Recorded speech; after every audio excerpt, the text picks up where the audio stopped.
Sean bienvenidos todos nuevamente a un episodio semanal de Ven Sígueme en el canal de Santos de Sion. Recuerden que este proyecto es un proyecto para complementar su estudio individual, su estudio familiar y lo que ustedes aprenden en la iglesia en los cursos de Ven Sígueme.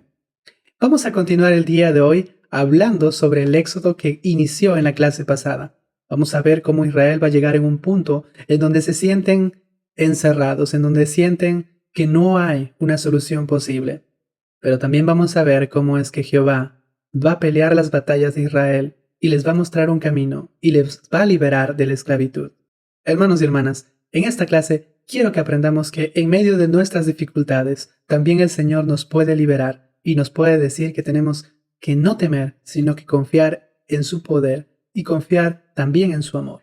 Así que hermanos y hermanas, el día de hoy vamos a estudiar Éxodo del 14 al 17. El título de esta lección, según el manual de Ven Sígueme, es Estad firmes y ved la salvación de Jehová. Así que, comencemos.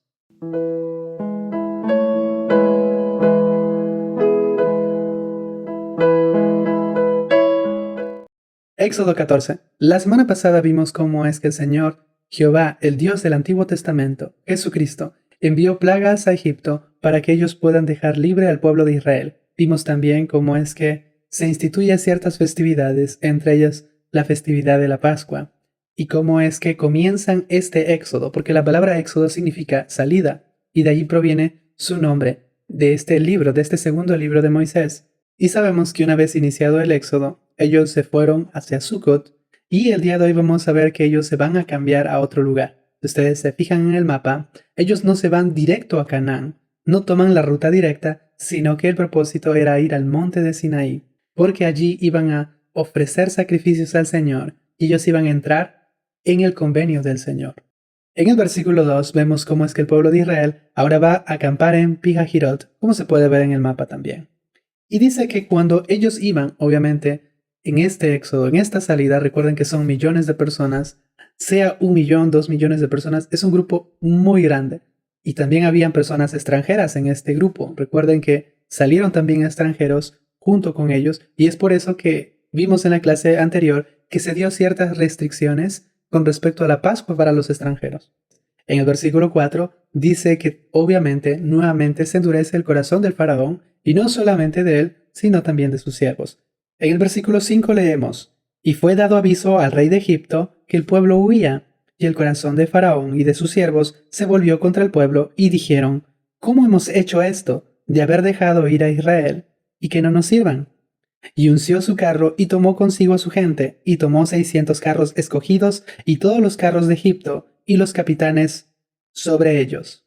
Así que imagínense, ya partieron el pueblo de Israel, el faraón se ha enterado de que en este trayecto Israel se encuentra encerrado, y él endurece su corazón. Recuerden, no es el Señor. Gracias a la traducción inspirada de José Smith, aprendemos que el Señor no endurece el corazón. Somos nosotros quienes optamos por endurecer o no nuestro corazón. Y también el de sus siervos. Y dijeron, bueno, vamos mejor y traigamos otra vez al pueblo de Israel. ¿Por qué les dejamos huir? Ustedes dirán, pero han pasado 10 plagas, y aún así este faraón ha endurecido su corazón. No sabemos a ciencia cierta qué pensó el faraón, pero es probable que él haya pensado que el límite del poder de Jehová eran las 10 plagas y que ya no iba a manifestar más poder. Así que él, como faraón, considerado un dios ante su religión egipcia y también ante su sociedad, él decide ir y toma, dice, a todo su ejército. Esta es una analogía también para nuestras vidas, porque cuando optamos por seguir y comenzar nuestro discipulado para seguir a Jesucristo, para entrar en el camino del convenio, pensamos que Satanás nos va a dejar libremente, ¿no? O nos va a dejar ir fácilmente, pero no es así. Satanás no va a dejar que hagamos convenios con el Señor. Satanás no desea que las personas vengan a Cristo y entren en este camino. Satanás va a hacer como hizo el faraón. Va a tratar de perseguirnos nuevamente para que nosotros no seamos libres de nuestra esclavitud. Sea que esta esclavitud sea algo emocional, sea que sea un problema, sea cualquier cosa que nos aleje del Señor. Así que continuemos con el relato. En el versículo 8 dice que es la mano poderosa. Y vamos a hablar un poco de eso, de la mano poderosa, del brazo poderoso del Señor en el siguiente capítulo, cuando veamos el canto del mar o el cántico que tenemos. Y una vez que dice que comienza esta persecución, el versículo 9 dice que les alcanzan al pueblo de Israel. Y vamos a ver cómo reacciona el pueblo de Israel cuando ve imagínense, al faraón con todo su ejército, con sus carros, con todo su poder militar. Dice en el versículo 10, al final, que los hijos de Israel temieron, sintieron temor. Y dice, y clamaron a Jehová. Hicieron dos cosas, sintieron temor y clamaron a Jehová. Pero vamos a ver que luego optan por hacer otra cosa. Comienzan a murmurar. En el versículo 11 dice lo siguiente, y dijeron a Moisés, ¿no había sepulcros en Egipto que nos has sacado para que muramos en el desierto? ¿Por qué has hecho así con nosotros, que nos has sacado de Egipto? ¿No es esto lo que te hablamos en Egipto, diciendo, déjanos servir a los egipcios, porque mejor nos hubiera sido servir a los egipcios que morir nosotros en el desierto? Esta palabra murmurar, esta palabra que se emplea aquí en este relato, significa no solamente quejarse, sino también significa quedarse atascado. Es decir, son aquellas personas que se quejan, pero ya no quieren avanzar. Tú los tienes que empujar para que se muevan. Entonces, vemos que el pueblo de Israel comienza a murmurar. Después de haber visto tantos milagros del Señor en las 10 plagas que Él envió a Egipto, ahora ellos se olvidan por un momento porque ven un inminente peligro. Ellos sienten que la muerte está cerca. Hermanos y hermanas, jóvenes, ustedes no tienen que pensar que el Salvador nos va a abandonar en nuestro camino. Él no nos ha liberado para dejarnos en el desierto espiritual. Él no nos ha liberado para dejarnos morir en el camino. Él no nos va a dejar solos. Y eso es lo que en este momento se olvidó el pueblo de Israel. Se olvidaron fácilmente que es el Señor quien les había sacado y el propósito era llevarlos al monte de Sinaí. Perdieron su visión hacia dónde iban. Así que no perdamos nuestra visión en medio de este camino que nosotros optamos por seguir al Salvador, en este camino del discipulado, porque quiero que esta lección se enfoque en eso, en nuestro camino del discipulado, en este camino en la senda del convenio del Señor. No nos va a dejar solos, no nos va a abandonar, no nos ha sacado de Egipto, no nos ha sacado del mundo para dejarnos morir en el desierto. Eso no es cierto, no tengamos temor. Y estos versículos nos muestran también cómo es el comportamiento humano, cómo es que rápidamente tendemos a olvidar los milagros que el Señor ha hecho en nuestras vidas y racionalizamos estas cosas y pensamos que puede haber sido casualidad o puede haber sido cualquier otra razón. Eso es un comportamiento humano que no solamente está presente en este momento ante el pueblo de Israel, sino que muchas veces la podemos ver también en nuestra sociedad y también en nuestras vidas, ¿por qué no? Y quiero detenerme aquí, porque quiero aquí hablar sobre Nefi. Voy a hablar un poquito sobre el profeta Nefi del libro de Mormón, porque el profeta Nefi es un gran lector. Cuando uno lee sus escritos, se da cuenta que él es un gran lector de los libros de Isaías y del Pentateuco, que son los 5 primeros libros que tenemos en nuestra Biblia. ¿Por qué es un gran lector? Porque a él le encanta Isaías. Él se deleita en las palabras de Isaías. Y en más de una ocasión, para alentar a sus hermanos, para él mismo alentarse, él piensa en esta historia que estamos viendo, en la liberación del pueblo de Israel, del pueblo del convenio, de la esclavitud egipcia. Por ejemplo, cuando su padre le envió para que del desierto él pudiera regresar nuevamente por las planchas de bronce, sabemos cómo respondió Nefi. Dijo, iré y haré lo que el Señor ha mandado, porque sé que Él nunca da mandamientos a los hijos de los hombres sin prepararles la vía para que cumplan lo que les ha mandado. Él dijo, iré y haré, porque sé que el Señor prepara un camino. ¿Y en qué se inspiraba? ¿En qué se inspiraba? Es en el relato de Éxodo, porque vamos a ver que al igual que el Señor hace un camino para que el pueblo de Israel pueda huir de la esclavitud, también Nefi sabía eso. El Señor siempre prepara un camino, y yo tengo que ir y hacer las cosas. Cuando sus hermanos están ya en este trayecto de recuperar las planchas, todos sabemos que Nefi cita esta historia de Moisés para animarlos. En primera de Nefi 4 leemos lo siguiente. Subamos pues y seamos fuertes como Moisés, porque él de cierto habló a las aguas del Mar Rojo y se apartaron a uno y otro lado, y nuestros padres salieron de su cautividad sobre tierra seca, y los ejércitos de Faraón los persiguieron y se ahogaron en las aguas del Mar Rojo. Y él les dice, si el Señor Todopoderoso liberó a todo un pueblo, a multitud de personas, de la esclavitud del imperio Egipto, imagínate cómo Él no nos puede liberar de las manos de Labán.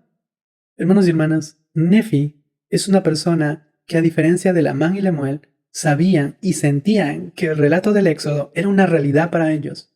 Lamán y Lemuel, de lo contrario, pensaban muchas veces que este no era quizás una realidad, sino que era una historia. Seamos como Nefi.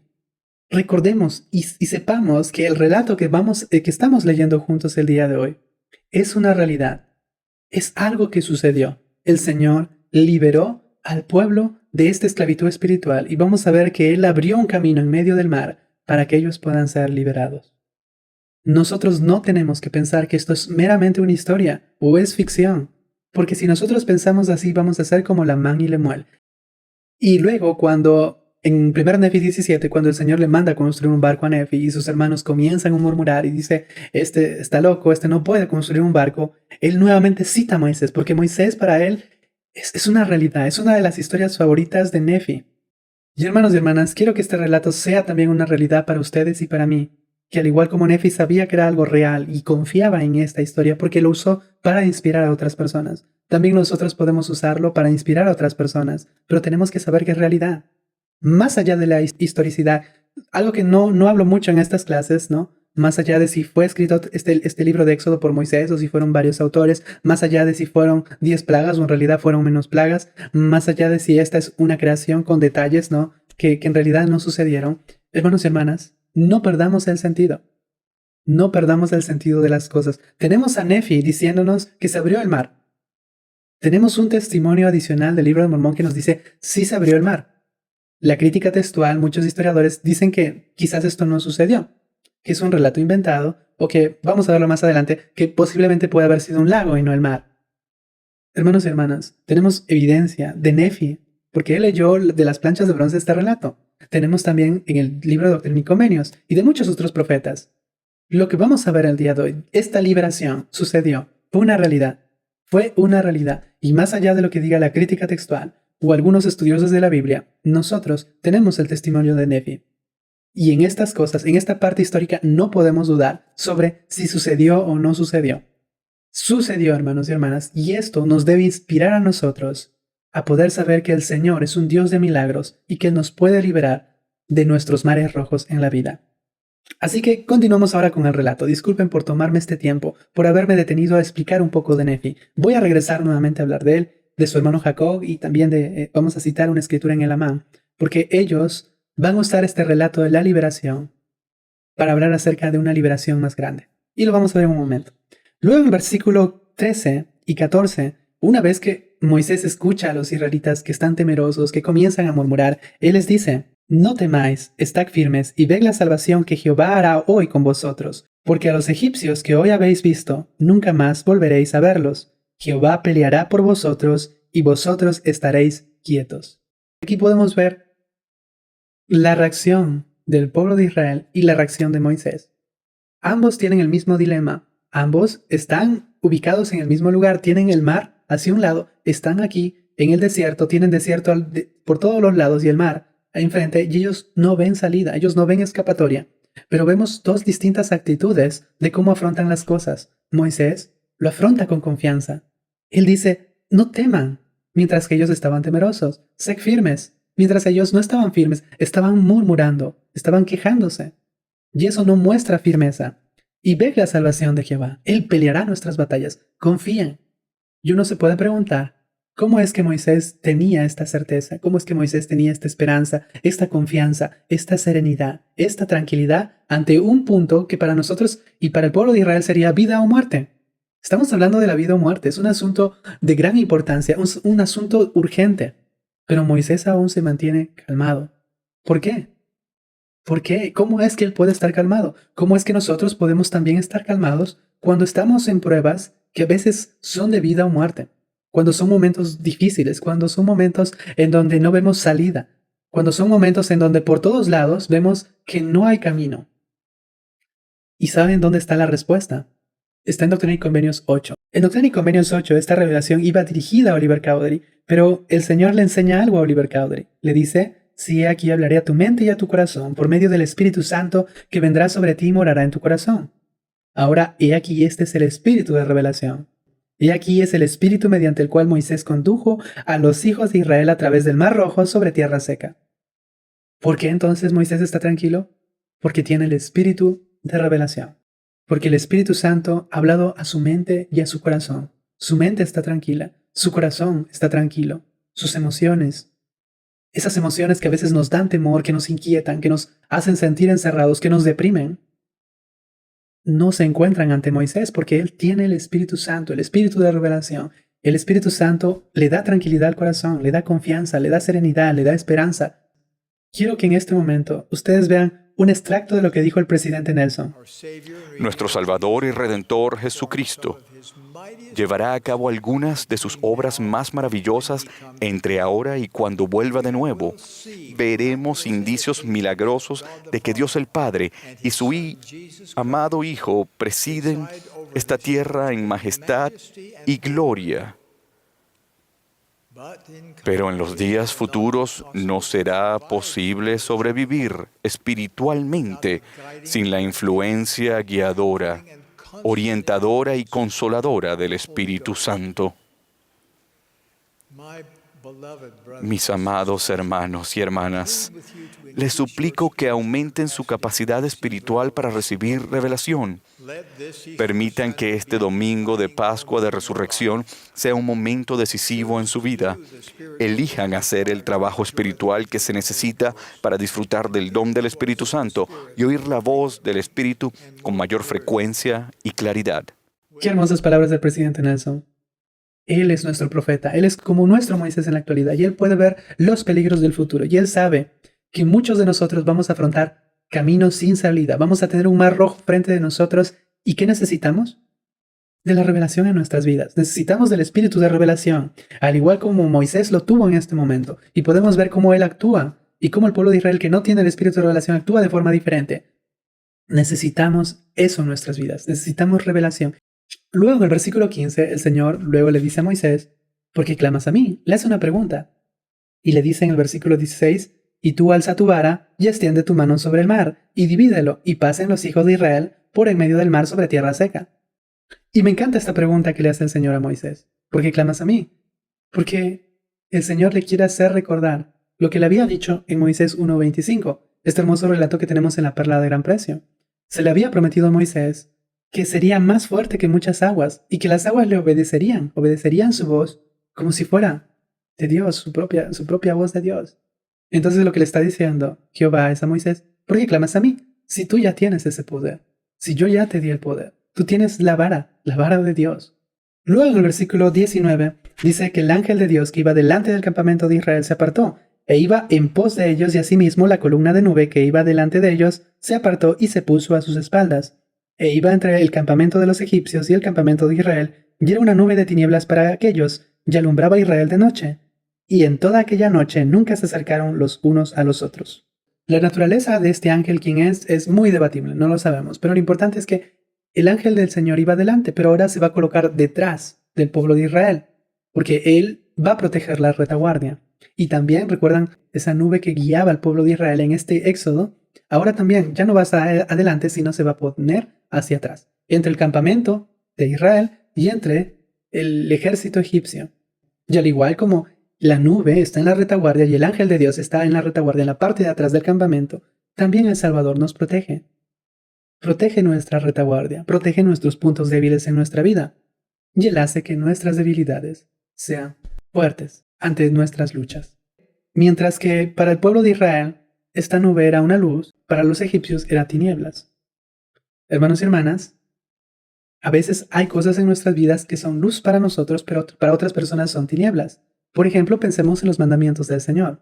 La palabra de sabiduría para nosotros es una luz y es una ayuda, es un mandamiento del Señor. Pero para otras personas esto puede ser tinieblas. Ellos no pueden entender por qué nosotros no tomamos alcohol, no tomamos café, no ingerimos drogas. ¿Por qué? Porque para ellos es tinieblas.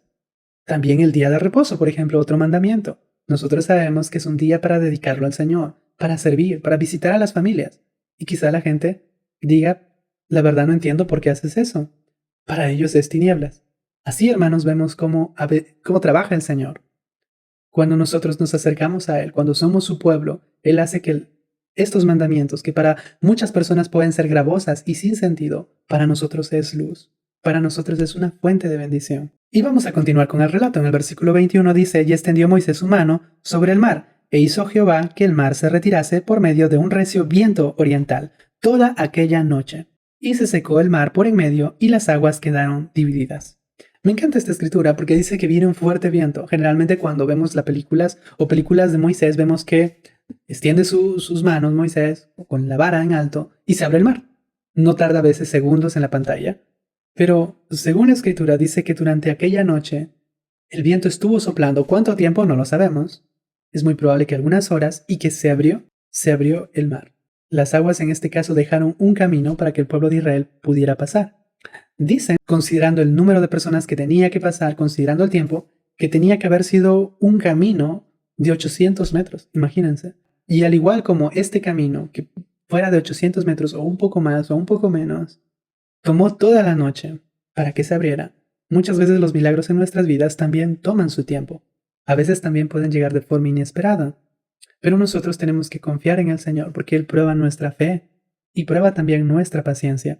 Y en el versículo 22 dice, entonces los hijos de Israel entraron por en medio del mar en seco, teniendo las aguas como muro a su derecha y a su izquierda. Entonces tenemos cómo se describe en esta escritura, que era un muro a la derecha y a la izquierda. Imagínense entrar en medio de este camino. También requería fe.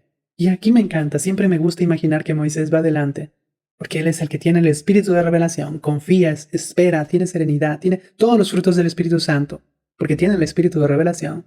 Y cómo es que el pueblo de Israel, al ver a Moisés entrando, cómo es que ellos también confían. Me gusta pensar que pudo haber sucedido así, porque también me enseña que yo debo seguir al profeta, porque el profeta del Señor representa y es la voz del Señor aquí en la tierra, y porque Él me puede guiar en el camino correcto. Al igual como Moisés está guiando al pueblo de Israel en medio de estos dos muros de agua. Yo, si pienso cómo sería entrar en dos muros de agua, imagínense de un mar, en un camino de 800 metros, es un poco asombroso y también puede causar cierto temor en nosotros. Hermanos y hermanas, me encanta este relato, me encanta leerlo, me encanta verlo en películas y uno recuerda este poder del Señor que tiene para liberarnos de nuestras pruebas. Y luego ya sabemos qué sucede. Pasa el pueblo de Israel por medio de tierra seca, por medio de este camino que el Señor había abierto. El ejército del faraón comienza a seguirlo y en el versículo 26 el Señor le dice, extiende tu mano otra vez para que las aguas regresen a su lugar original. Moisés hace eso y sabemos que todos se ahogaron. Todos se ahogaron. Dice en el versículo 28, no quedó de ellos ni uno. Y los hijos de Israel fueron por en medio del mar en seco, teniendo las aguas por muro a su derecha y a su izquierda. Nuevamente dice que este era un mar, era un muro grande, no era pequeño. ¿Y por qué quiero mencionar y rescatar esto?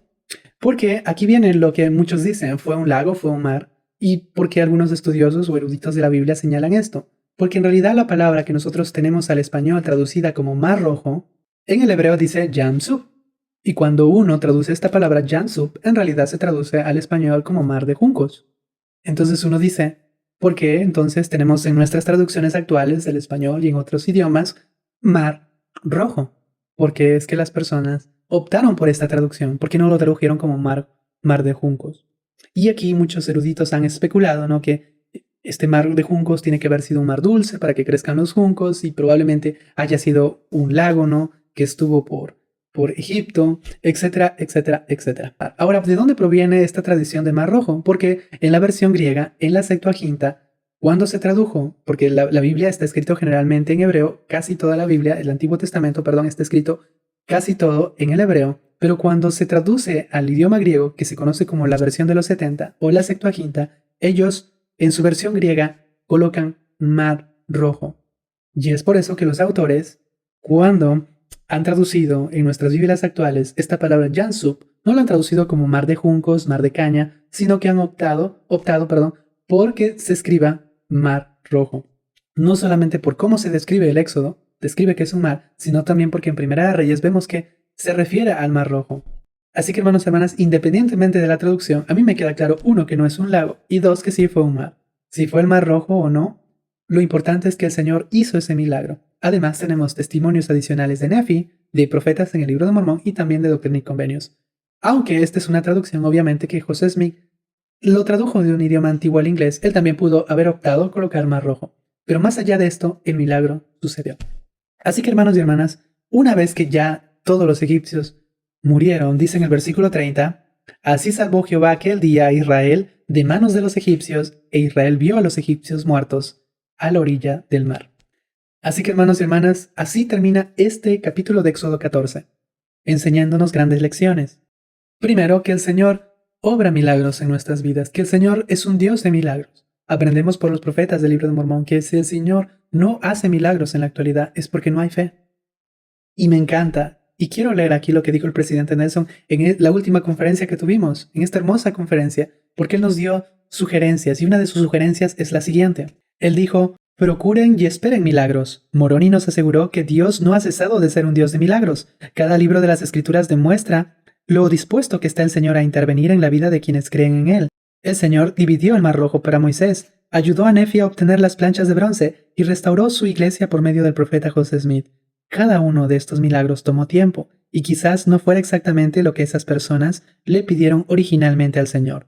De la misma manera, el Señor los bendecirá a ustedes con milagros si creen en Él sin dudar nada. Hagan el esfuerzo espiritual para procurar milagros. Oren pidiendo a Dios que los ayude a ejercer ese tipo de fe. Me encanta que el profeta nos haya invitado y haya recordado este relato del Éxodo. Dios es un Dios de milagros. Es algo que nuestro profeta nos está pidiendo, porque este mundo cada día cae más y más en el escepticismo. Sabemos por las profecías que cuando el Señor venga, ¿hallará fe en la tierra? Hallará poca fe. Y tenemos que cuidar esa fe. Y tenemos que demostrar que tenemos fe al pedir a Dios que obre milagros en nuestra vida. Segundo punto que quiero que aprendan. Tenemos a nuestros profetas, tenemos al presidente Nelson. Ellos, al igual como Moisés, nos ayudan a escoger el camino correcto. Hay tantos caminos que seguir.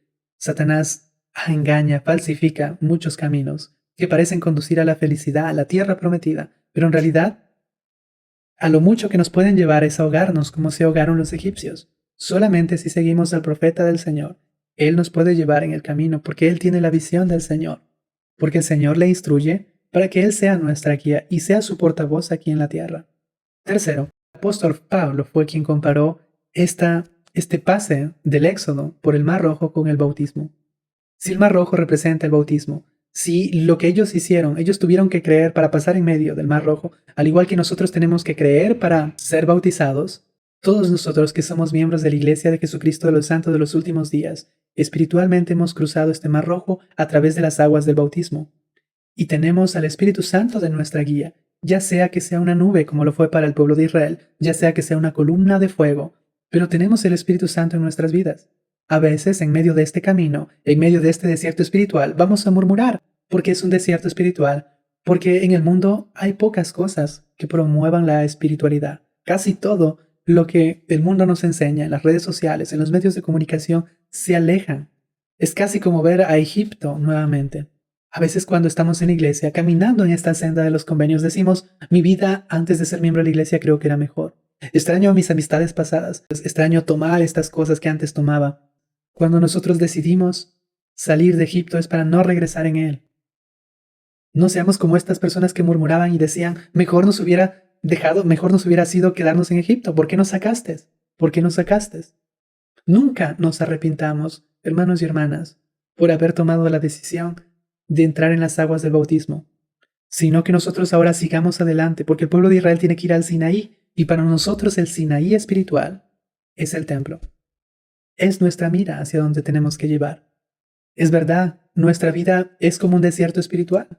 No es a veces esa tierra prometida aún, pero recuerden que el reino celestial, la tierra prometida, está preparado para aquellas personas que hacen convenios con el Señor, que entran en las aguas del bautismo, que perseveran hasta el fin, que se preparan para entrar en el monte de Sinaí, en la casa del Señor, en los templos del Señor, hacen convenios con Él y los guardan, y ellos son los que van a heredar la tierra prometida, el reino celestial, la exaltación. Van a tener la clase de vida que Dios y Jesucristo tienen, porque vamos a ser coherederos con Cristo.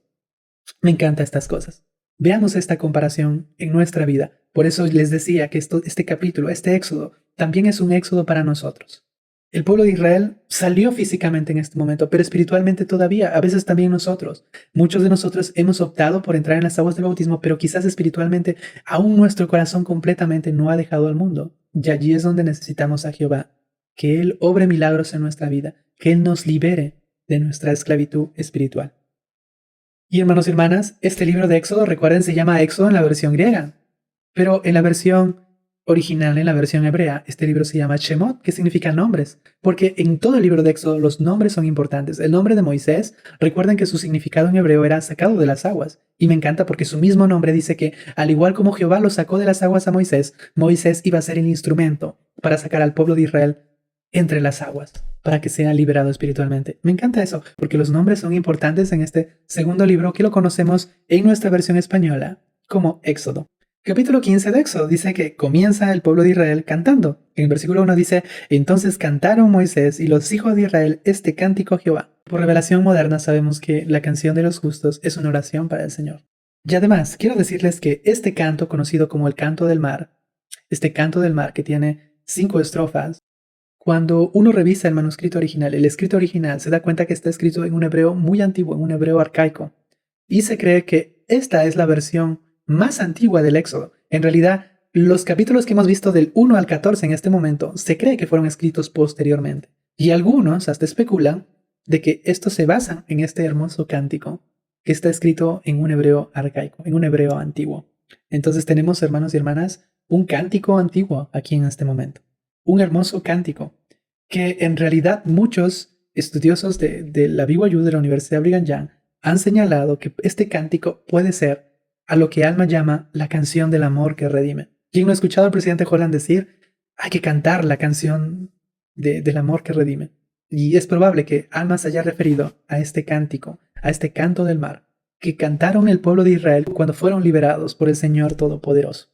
Voy a resaltar algunas frases de este cántico, de estas 5 estrofas. En la primera estrofa me encanta, por ejemplo, dice cantaré yo a Jehová, porque sabemos que el cántico es una oración para el Señor. En el versículo 2 dice, Jehová es mi fortaleza y mi cántico, y ha sido mi salvación. Y me gusta esto porque Jehová es mi fortaleza y mi cántico van relacionados, porque solamente cuando Él nos ayuda a liberar nuestras batallas espirituales es cuando nosotros celebramos la victoria, cantamos de emoción. Y dice el versículo 2 también, Jehová ha sido mi salvación. Él es nuestra salvación. Este cántico no está diciendo que Moisés es el liberador, no está diciendo que Moisés es quien abrió el mar rojo, fue Jehová.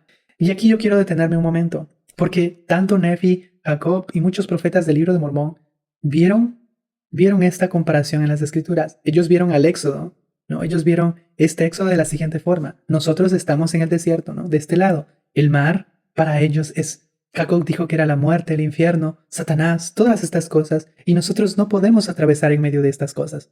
No podemos vencer la muerte, no podemos vencer el infierno, dice Jacob. Sin embargo, Jesucristo es el camino. Jesucristo es el camino que nos lleva a la tierra prometida, al reino celestial. Me encanta esta comparación de los profetas del libro de Mormón, porque ellos conocían y estaban familiarizados con este relato. Jacob se inspira en lo que dice Isaías, y Isaías se inspira en lo que dice Éxodo. Me gusta esta relación. Vean cómo ellos usan el Éxodo para describir que Jesucristo es el camino, y que Él abrió un estrecho camino angosto, y que Jesucristo está en este camino, y Él es el guardián de la puerta.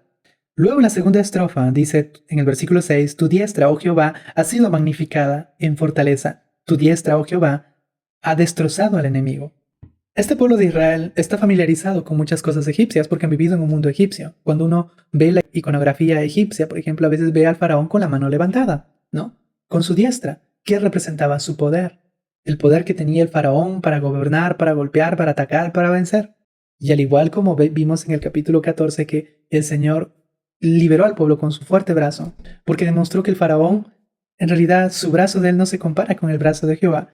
Entonces, Él es el brazo fuerte, Él es el todopoderoso. No se compara su poder con el brazo de los egipcios en sus iconografías. Luego, en el versículo 20, dice que María, la hermana de Moisés, a quien se le describe como profetisa, ¿no? La hermana de Moisés y Aarón comienza también a cantar. Y tenemos un cántico también, que es el cántico de María. Entonces ya vimos el canto del mar, porque así se conoce al canto que acabamos de ver en los primeros versículos, y también el cántico de María. Y dice que en el versículo 23, y llegaron a Mara, y no pudieron beber las aguas de Mara, porque eran amargas. Por eso lo pusieron el nombre de Mara. Dice que ellos, en el versículo 22 no lo leí, pero ellos habían caminado 3 días. Imagínense 3 días en el desierto. Dicen que las personas pueden vivir sin agua de 3 a 5 días, pero en el desierto creo que el límite sería 3 días. El límite es 3 días. Ya las personas han visto el poder liberador del Señor, han hecho cánticos, pero están 3 días en el desierto y ya llegaron en el límite en donde uno tiene que ingerir agua o puede morir. Entonces, dice el versículo 24, el pueblo comenzó a murmurar contra Moisés y dijeron, ¿qué hemos de beber? Y me encanta lo que en una ocasión dijo el elder Neil Maxwell, los murmuradores tienen poca memoria porque no recuerdan las bendiciones del Señor. Hermanos y hermanas, recordemos las bendiciones del Señor. Vamos a ver que es importante registrarlas también, pero no nos olvidemos del poder del Señor. No nos olvidemos de lo que Él hace por nosotros. Y dice el versículo 25, y Moisés clamó a Jehová, y Jehová le mostró un árbol, y cuando lo echó a las aguas se endulzaron. Me encanta esta comparación, porque a veces en nuestra vida, hermanos y hermanas, también el Salvador puede hacer que aquello que es amargo sea luego dulce. Aquellas experiencias que en algún momento fueron dolorosas, sean experiencias que en realidad fueron importantes y vitales para nuestra salvación, para nuestro crecimiento espiritual. Hermanos y hermanas, esto también nos puede recordar el árbol de la vida. Recuerden que dice que el árbol de la vida en las Escrituras tiene poder para sanar a las naciones. Cuando uno piensa, por ejemplo, en el relato de Ley sobre el árbol, sobre esta visión que él tuvo del árbol de la vida, cuando se le preguntó qué simboliza el árbol simboliza el amor de Dios. Hermanos y hermanas, es el amor de Dios el que puede hacer que nuestras experiencias amargas sean dulces. Y luego dice que el Señor le hace un estatuto, le prueba y le dice en el versículo 26, porque yo soy Jehová tu sanador. Me encanta esto porque les está diciendo, si ustedes toman desagüe se van a enfermar, pero yo soy tu sanador. Al igual como sané el agua en este momento, yo puedo sanar tu vida espiritual. No solamente tengo el poder para sanarte físicamente, sino también espiritualmente. Pero hermanos y hermanas, tenemos que reconocer algo, que todos estamos enfermos. No hay ninguna persona que no esté enfermo espiritualmente. De hecho, si alguien no se siente enfermo, ¿qué necesidad tiene que ir al doctor? No siente esa necesidad. Para recurrir al Salvador, a nuestro sanador, tenemos que reconocer que estamos enfermos, que tenemos dolencias espirituales, que tenemos algo que superar, que tenemos algo que mejorar para llegar a ser un poco más semejante a Jesucristo. Luego de esta hermosa experiencia, ¿no?, en donde el Señor les enseña que es el sanador, dice en el versículo 27 que continúan, lo pueden ver en el mapa, ahora van a llegar a Elim, y allí dice que había 12 fuentes de agua y 70 palmeras. Ese fue un lugar de descanso. Y así también es con nuestras vidas. El Señor sabe en qué momentos probarnos y también sabe en qué momentos darnos descanso. Ahora pasemos al capítulo 16. Dice que parten al desierto de Sin. Y dice en el versículo 2 y 3. Y toda la congregación de los hijos de Israel murmuró contra Moisés y contra Aarón en el desierto. Y les decían, los hijos de Israel, ojalá hubiéramos muerto por mano de Jehová en la tierra de Egipto, cuando nos sentábamos junto a las ollas de carne, cuando comíamos de pan hasta saciarnos, pues nos habéis sacado a este desierto para matar de hambre a toda esta multitud. Nuevamente, hermanos y hermanas, comienzan a murmurar. Y como lo dijo el elder Maxwell, los murmuradores tienen poca memoria. Dice que 15 días del segundo mes, es decir, ha pasado un mes desde que fueron liberados y otra vez están quejándose. Ya se olvidaron de las experiencias espirituales. Y esa es una gran lección porque sabemos, hermanos y hermanas, que los milagros no producen una conversión duradera. Lo vemos aquí, lo vemos con la Marie de Muel, lo vemos con muchos personajes en las Escrituras y podemos también verlos en personajes históricos de esta última dispensación. El año pasado estudiamos Doctrina y Convenios y vimos como muchas personas que recibieron grandes experiencias espirituales milagrosas se alejaron de la iglesia y comenzaron a criticar y a murmurar en contra de José Smith. Ya a veces, hermanos y hermanas, en este camino que nosotros estamos, porque recuerden, hemos entrado a las aguas del bautismo, hemos cruzado el Mar Rojo, estamos en el desierto, y a veces nosotros decimos, ¿por qué soy miembro de la iglesia?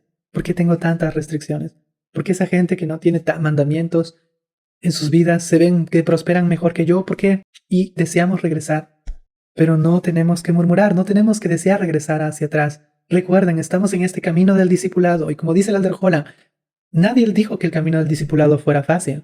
Y si piensan que el discipulado es fácil, están en verdad errados. Él dijo, porque no han leído las letras pequeñas del contrato. El camino del discipulado es un camino que requiere perseverancia, fe, confianza, porque es un camino que nos conduce a la presencia de Dios, que nos conduce a heredades eternas. Vale la pena. Y quiero aquí leer algo que dijo el elder Todd Christofferson en un hermoso discurso. Algunos malinterpretan las promesas de Dios y creen que obedecerle a Él produce resultados específicos en un momento determinado. Quizás piensen así, si sirvo diligentemente en una misión de tiempo completo, Dios me bendecirá con un matrimonio feliz y con hijos. O si me abstengo de hacer las tareas escolares el día de reposo, Dios me bendecirá con buenas notas. O bien, si pago el diezmo, Dios me bendecirá con ese empleo que tanto deseo. Si la vida no ocurre precisamente de esta manera o según un calendario previsto, quizás esas personas se sientan traicionadas por Dios. Sin embargo, las cosas no suceden de una forma tan mecánica en el sistema divino. No debemos pensar en el plan de Dios como si fuera una máquina expendedora cósmica en la que seleccionamos una bendición deseada, insertamos la suma total requerida de buenas obras y el pedido se entrega sin demora. Lo que nuestro Padre Celestial nos ofrece es a Él mismo y a su Hijo, una relación estrecha y duradera con ellos a través de la gracia y la mediación de Jesucristo, nuestro Redentor. Me encanta este discurso y yo les invito a que ustedes escuchen las palabras del elder Doug Christofferson, porque cuando estamos en este camino del discipulado, a veces uno guarda los mandamientos y dice, no llega la bendición que me prometieron. Entonces, decimos, hay algo mal y deseamos regresar a nuestra vida anterior, al igual como el pueblo de Israel. Y ellos dijeron, vamos a murmurar, mejor prefiero regresar a Egipto. No es lo que esperaba. La iglesia no es lo que esperaba, dicen algunos. Los mandamientos no son lo que yo esperaba. Guardo los mandamientos, pero no recibo las bendiciones que yo esperaba. Todo a veces se trata de que no se cumple con nuestras expectativas. Y las cosas no son así. No estamos en la iglesia por lo que el Señor nos da. Me encanta esto. Estamos aquí para tener una relación estrecha con Él. Ese es el propósito de la iglesia. Tener una relación estrecha con el Señor. De llegar a ser como Él. De llegar a ser uno con Él. La iglesia es una iglesia del convenio. Somos el pueblo del convenio. Porque hacer un convenio con el Señor es entrar en una relación con nuestro Padre Celestial. Más allá de que el Señor nos bendiga en su tiempo y según su voluntad, eso no debe cambiar nuestra perspectiva con respecto a la iglesia y el guardar los mandamientos del Señor. Y luego de esto, dice que continúan quejándose. En el versículo 8 dice que Moisés les dijo, vuestras murmuraciones no son contra nosotros, sino contra Jehová. Hermanos y hermanas, tenemos que tener cuidado también cuando nosotros criticamos a nuestros líderes o también al profeta actual o a los apóstoles. No podemos criticarlos a ellos porque si criticamos a ellos, criticamos al Señor. Eso no significa que ellos sean infalibles. Tienen defectos, tienen sus propios criterios, tienen sus propias opiniones. Si algún líder, ustedes dirán, cometió algún error que ustedes consideran que sí está mal, confíen que el Señor, y el Señor ha dicho, Él no va a permitir que su iglesia sea dirigida por líderes que obviamente no cumplan con lo que el Señor les pide. El Señor les va a quitar. Y es el Señor quien va a juzgar a estos líderes, si es que no cumplen con lo que el Señor les pide, si es que no obran correctamente. Pero a nosotros se nos piden tener cuidado con estas cosas. No solamente porque nos llevan a la apostasía, sino también porque disminuyen nuestra espiritualidad. Y porque cuando criticamos al profeta del Señor, como dice la Escritura, estamos contra Jehová. Y luego ya sabemos que el Señor, como respuesta a esta murmuración, el Señor les envía maná del cielo. ¿Qué significa maná? El versículo 15 dice que al verla los hijos de Israel se dijeron unos a otros, ¿qué es esto? Maná significa, ¿qué es esto? Viene de la palabra hebrea manjú. Y Moisés les dijo que este maná es el pan que Jehová os dará para comer. Y cuando se recibe este maná, el Señor les da 3 instrucciones. La primera la podemos ver en el versículo 1. Les dice, ustedes tienen que recoger solamente un gomer, que equivale, ustedes lo pueden ver en la Biblia, que tenemos, equivale a 2 kilogramos o a 2 litros. No tienen que ustedes agarrar más de lo necesario. Es la primera instrucción. La segunda instrucción la tenemos en el versículo 19. No dejarás ninguna cosa, no guardarás. Es decir, agarrarás lo que necesitas y lo consumirás hoy.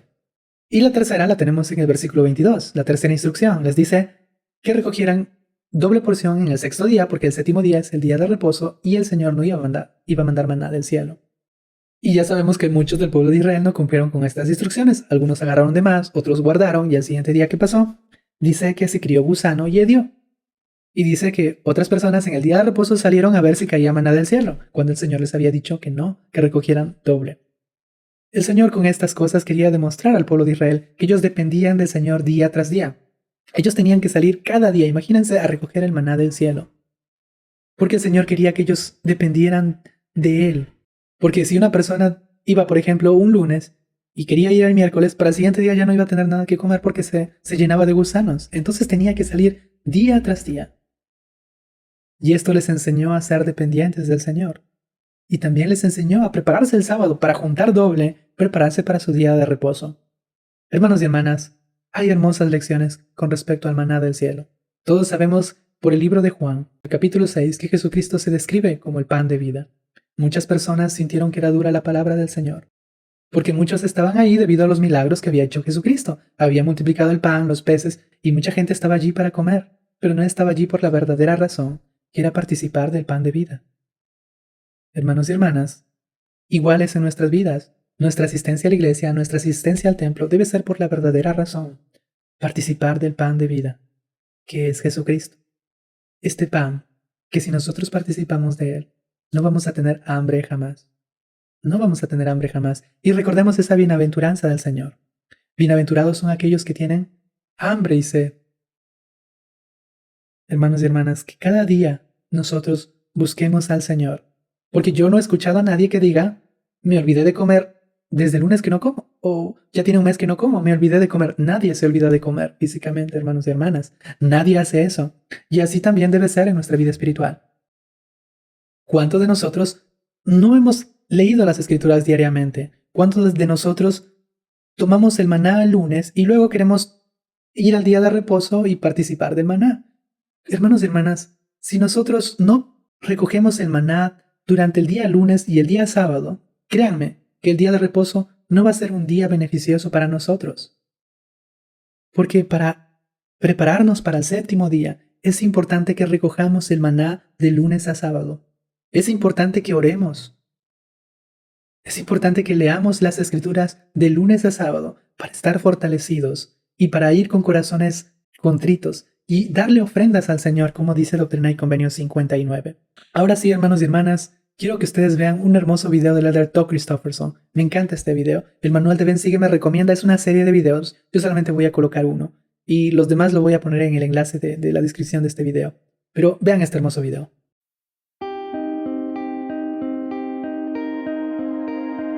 No creo que sea una casualidad que Dios nos creara de forma que necesitemos nutrirnos físicamente cada día. Tras marcharse de Egipto, los hijos de Israel vivieron durante 40 años aproximadamente de algo llamado maná. No hubieran podido vivir de la caza y su estilo de vida no les permitía plantar alimentos, así que no tenían otra alternativa. En definitiva, Dios les proporcionaba la nutrición diaria.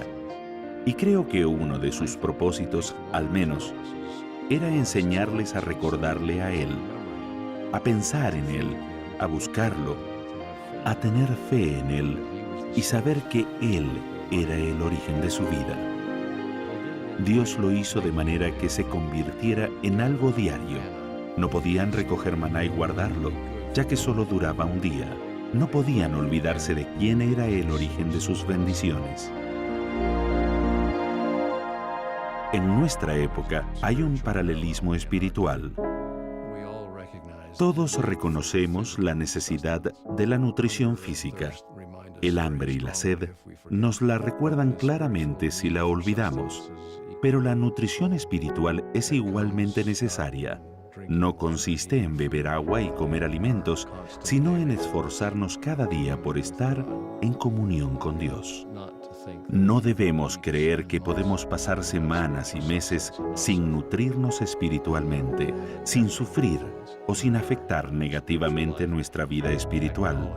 El reconocer la realidad de nuestra necesidad de ministración espiritual diaria o maná nos ayudará a aumentar nuestro valor para hacer lo justo y servir al prójimo que si hubiéramos ignorado a Dios. A veces las personas piensan así: orar, sumergirnos en las Escrituras, reflexionar y meditar son cosas muy pequeñas. ¿Cómo pueden constituir una diferencia en la vida de una persona? Pero lo hacen. Aunque parezcan ser cosas muy pequeñas, que resulten cotidianas y rutinarias, son el tipo de cosas que día a día nos van transformando.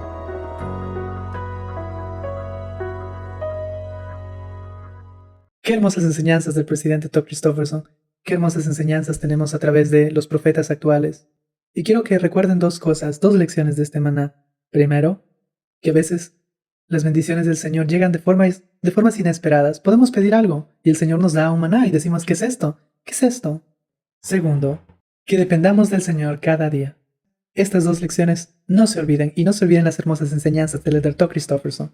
Y luego de este suceso, hermanos y hermanas, en el versículo 28, Moisés les dice: ¿hasta cuándo rehusaréis guardar mis mandamientos y mis leyes? Específicamente a la ley del día de reposo. Y quiero aquí, hermanos y hermanas, que se detengan un momento. Recuerden, ellos se van al Sinaí, y el Sinaí es el templo del Señor.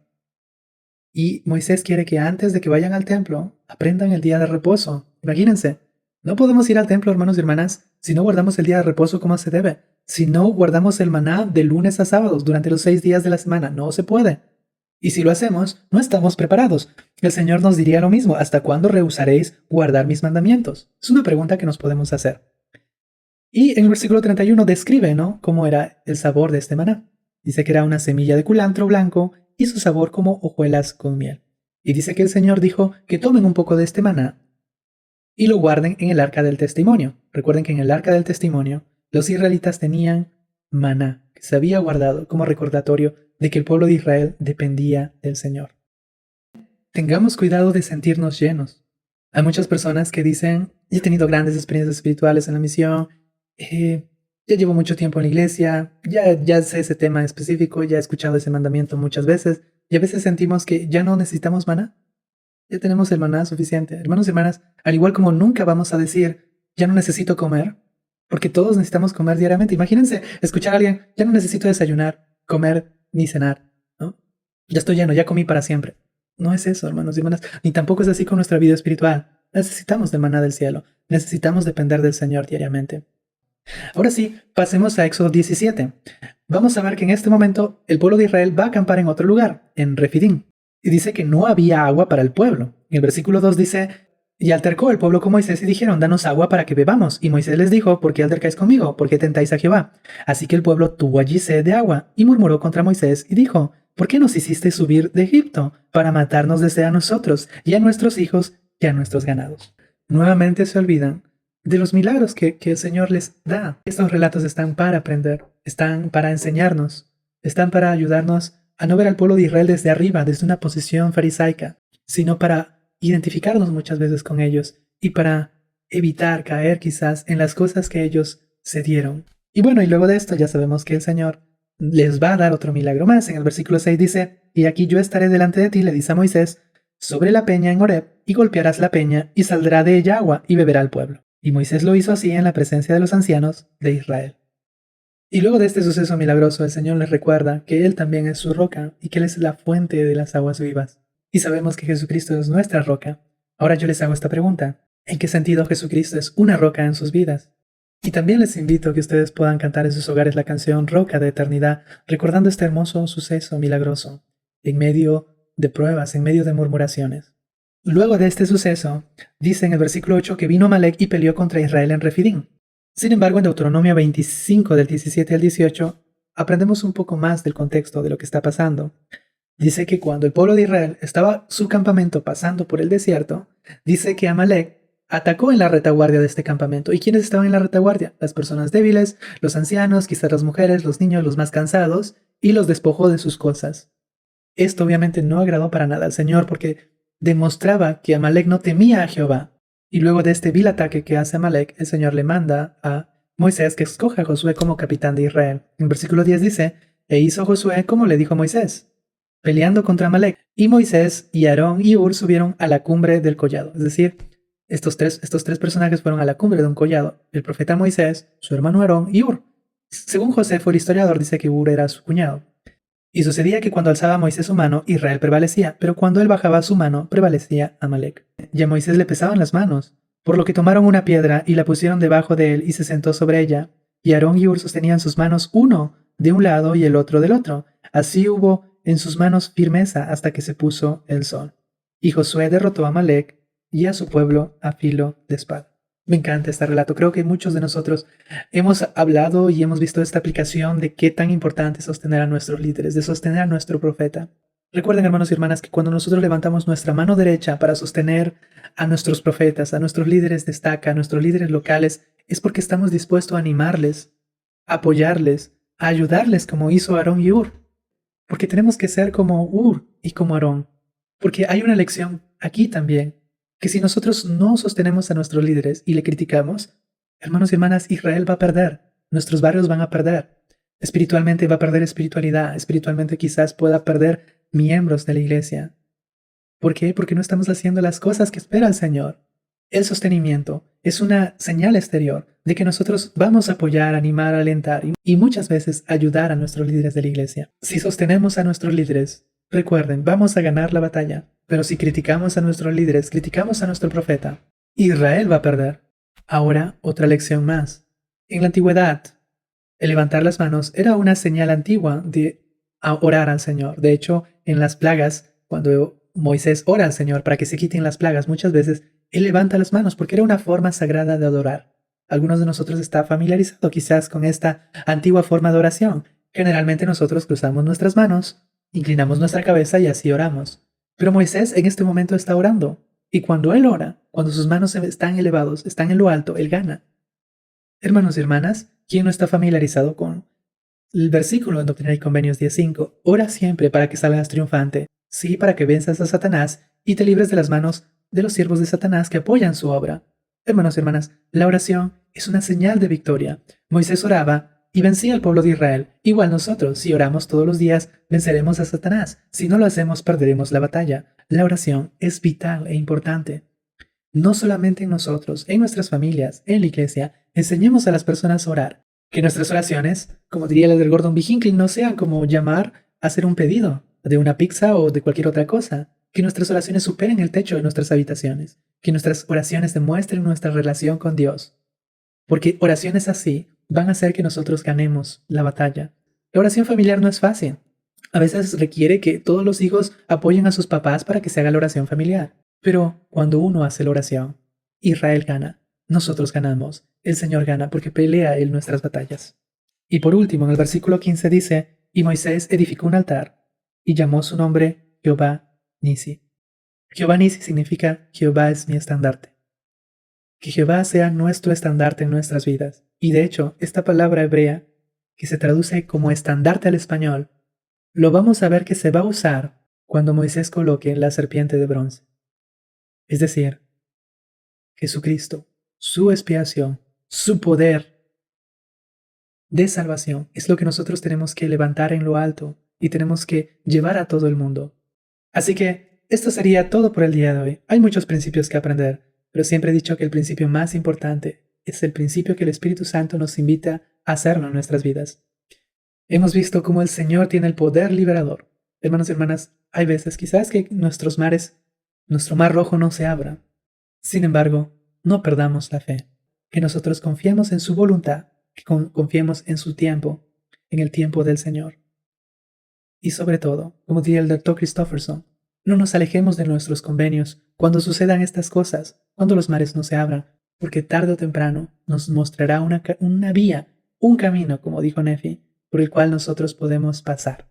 Así que, hermanos y hermanas, muchas gracias por el tiempo que ustedes han tomado por estar en esta clase. Gracias por su paciencia también, gracias por compartir este video. Quiero enviarles siempre el saludo a mi esposa, el saludo de mis hijos. Para mí es muy importante hacerlo porque ellos hacen un sacrificio también para que estos videos salgan.